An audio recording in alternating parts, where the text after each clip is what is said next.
Well, it's a Monday. It's Dukes and Bell. Mark Zinno's in for Mike today as we come off of another weekend of if, ands, buts, coulda, shoulda, wouldas.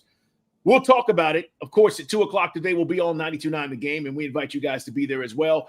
Big O, our engineer. Of course, Day, our executive producer. And Mark Zinno, before we get to the Falcons, a couple of things we need to acknowledge. One, the Dogs were dominant. We'll talk about this later in the show today. We all wondered if this was going to be the kind of performance we would get. We finally did. 38 unanswered points. Miss-State had no answers. They were putting guys out of the game. And now, let's be honest, the biggest game of the season for the Georgia Bulldogs is Saturday night against the Texas Longhorns.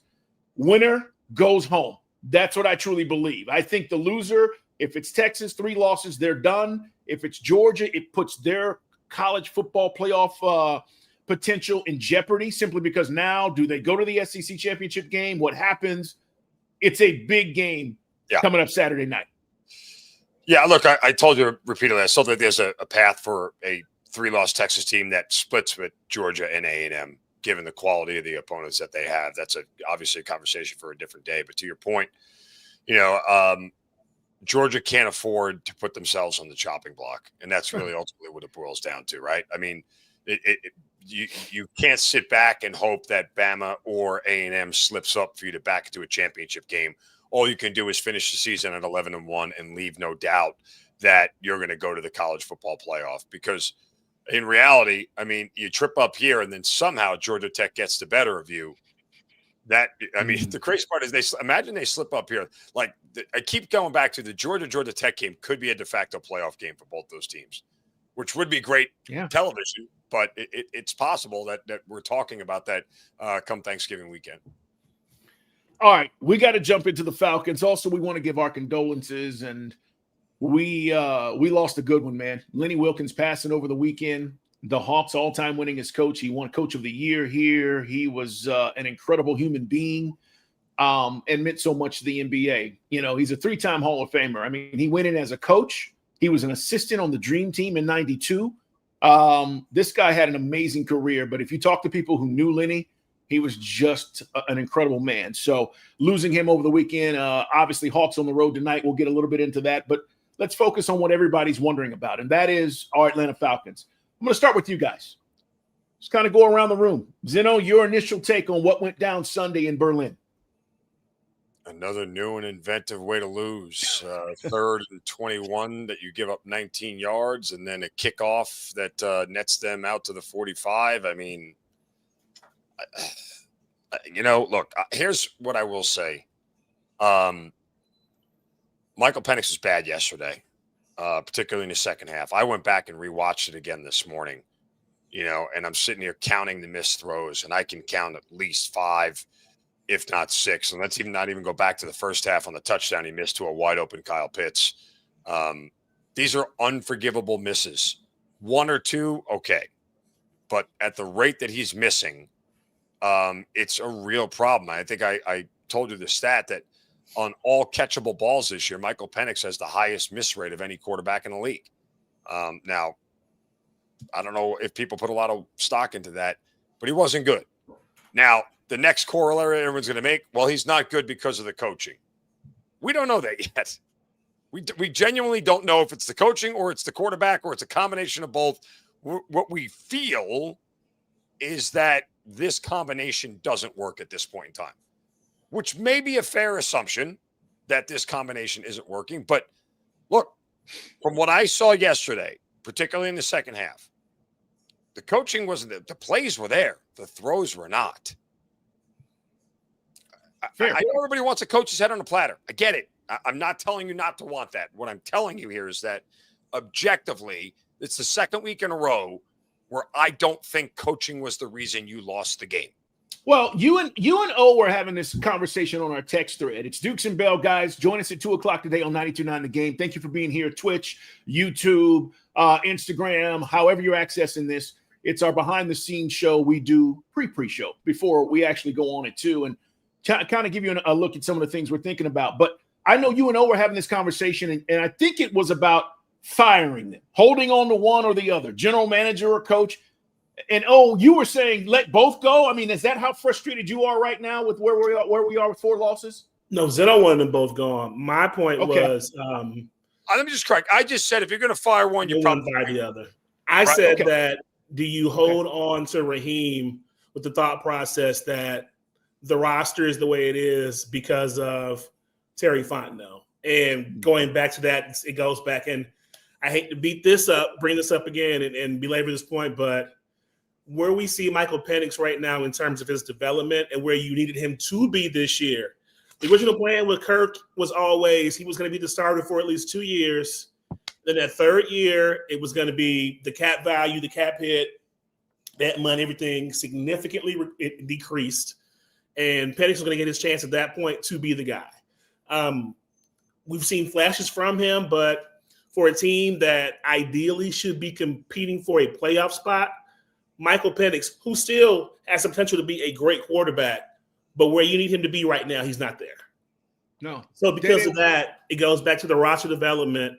And do you say that, all right, well, essentially this year it's not going to be what we want it to be, but maybe that changes next year and you bring in the coach that was here this year, essentially have him sort of prove, hey, you got a year, dude. You can either show enough to where we bring you back under new management or we got rid of Terry and we'll get rid of you too. So Zeno's point was that you can't keep one of them on. Either fire both or keep both. I mean, that's, it's a waste to do it. It's a waste of a year. You're asking a lot of things to click that take more than a year to click typically, right? Like, so the changing of regimes either at the GM level or at the coach level should all come together. Look, and here's the bigger picture. And I made it, I don't know if you guys saw it. I made a video. I put it out on Twitter last night. That the problems of this organization beyond losing games right now are much bigger than that. This whole mess started with what is, in my opinion, and has been my opinion, the asinine decision to do the Cousins Penix thing. And the plan, as Orin referenced, that they sold us on, the plan, a la the Packers, a la everybody else, was that we were playing Cousins for 2 to 3 years, then we were going to hand it over while Michael Penix sat and learned. The problem with their plan is they effed it up because they didn't have the intestinal fortitude to wait out a bad streak and go, we're not deviating from the plan. We're not going to sacrifice the big picture for the small picture. But this is what happens when you have bad leadership. And this is what happens when you have impetuous people and emotional people making decisions that are in conflict with the big picture plan that you told everybody about. So you went to the big picture plan, then you went off the big picture plan, then you're eating $90 million because, well, the money's already spent. And now the big picture plan, which is another short-term plan, doesn't look like the big picture plan should. And it looks like it's starting to fail. Did you guys get that? I totally follow you, and I'll say this. When jobs are on the line, the plan changes. And when Kirk did what he did last year, jobs became on the line. You mean when Kirk was hurt? Yes. The plan had to change. Now, do I agree with you and O about, hey, this is supposed to be the plan? You know, in real life, guys, what happens, right? I mean, we plan, something happens in our family, and shit changes. You're right? It's just on this unconventional execution as that was the plan. But it doesn't matter. Your quarterback blew 4 games for you last year and his arm fell off. You had to make a move. Your kicker blew 3 last year. So here's where I will agree with you on. As we talk about the Falcons, and we'll get into the game and all the stuff today on the show. Trust us. This is where I agree with you, Zinno. Could they have sold us on going back to coming off of an offseason where Kirk was supposed to be healthy? Could they have sold us on that? Penix played his 3 games. We didn't get there. We still want him to learn. The fan base would have been against it because everybody would have said, hey, wait a minute. You're teasing us. This guy showed us he can play. They could have come back. This was always our plan. They could have come back and done that. Yep. But I think, 100%. Again, once you're in that room and you say the fan base is clamoring for something exciting. See, we all forget how, say what you want, how boring this damn team has been. And the excitement comes with the idea that we're starting our new high draft pick quarterback. And look at what he already showed us. Ain't it sexy? And that's what happened, guys. So when they're sitting in that room and Arthur Blank's like, yeah, we could go back to Kirk Cousins, or Terry Fontenot's like, yeah, we could go back to Kirk Cousins. Nobody's excited about it. Think about how excited this fan base was before the season when everybody was like, man, Penix. But you're right. He's not playing well. And we're going to discuss why this was the stupidest idea ever, what they did. It was the dumbest thing ever. If all these guys get fired, okay, which they might, and we don't win, which we're not, then we'll all look back to the moment of what you're talking about. But I also think, just like in real life, when things go differently than what we planned, you've got to adjust. And they try to adjust. And maybe, Zinno, they made the wrong adjustment. I want to get Dede's take on this yesterday and what you think about yesterday and what went down. Again, like we all feel, very disappointing loss. Real quick to you all's point about the plan, it kind of goes back to what I originally asked about a month ago, guys, about from a fan's perspective, managing expectations. To your point, we saw Penix in 3 games. Sure, he looked good, looked like he might be able to get the job done. However, was that realistically enough for us to go into this season with Zach Robinson going in just under his second year, leading this offense, and now a new quarterback? Was that enough for us to really say, this is the team for us to have? I just feel like the hopes we had as fans were probably a little higher than they needed to be without taking our emotions out of it. We should have taken emotions out of it. And that's that. In regards to the game itself, sometimes I think our defense gets a little more of a pass than they should, and maybe rightfully so. Exactly. But however, you had 2 drives by the Colts where they only needed 2 plays to find the end zone. Then to Zinno's point, as bad as Michael Penix may have looked in the eyes of everybody else, he led you on a game potential winning drive. You had an opportunity on the ensuing possession defensively to get the Colts off the field. 3rd and 21, you allowed Jones to scramble for 19 yards. I bet they gave up the kickoff to the 45 to start. Then you can't even stop them on the 4th and 1 conversion. So as great as this defense plays, and don't get me wrong, I don't want to take anything. 7 sacks. They're now 5th in the league in sacks, total sacks. But you're not getting off the field when it matters the most. And that's funny? All I got. No, Dede, it's facts. It's facts. But you know what's funny to me? Because Mike, he's making his way back from the game overseas, and he'll be back tomorrow on the show. What's funny to me is nobody's talking about that shit anymore. Everybody was talking about sacks and how it was going to change the world and how we were going to win games with sacks, and sacks are everything. Nobody's talking about that shit. All we needed was some pressure on the quarterback. Yeah, that was it.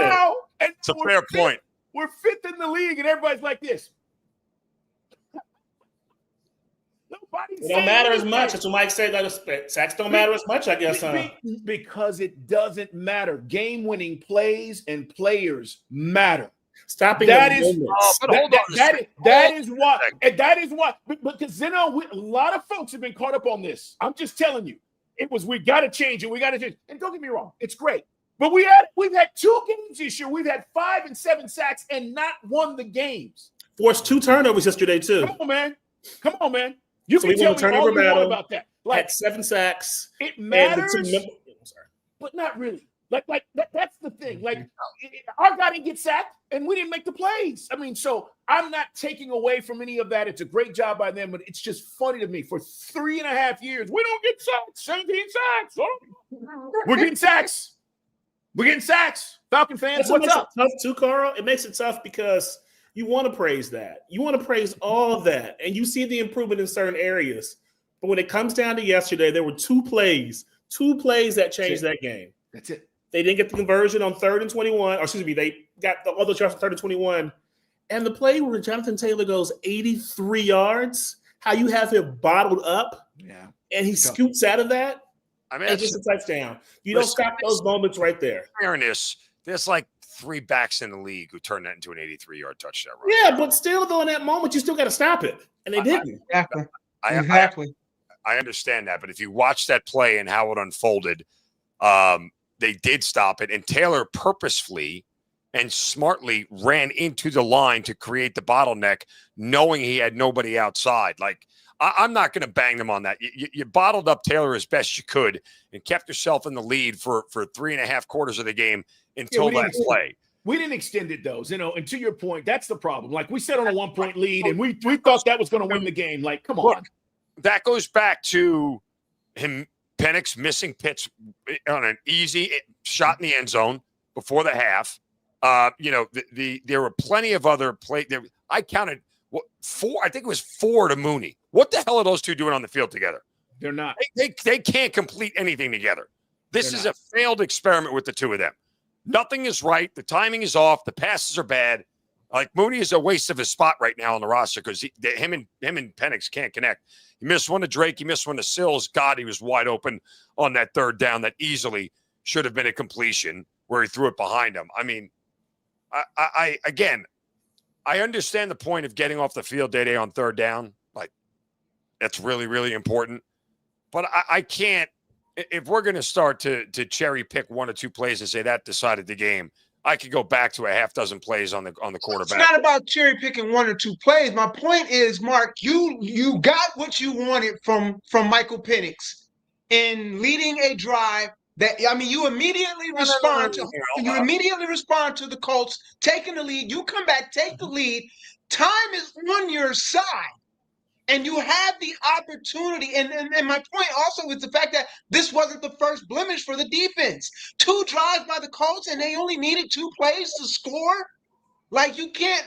These are moments where your defense has to be at their best. And I'm not trying to take away, but my thing is, if we're going to nitpick everything that the offense does for as good as the defense played, we still got to point out the fact that we needed them to do well in certain moments, and they didn't do that. And in that final drive, that led to the tying field goal, to me, that was a crucial drive. You had the opportunity to get out of Germany with a win. All right, guys, hold on. Z, hold on.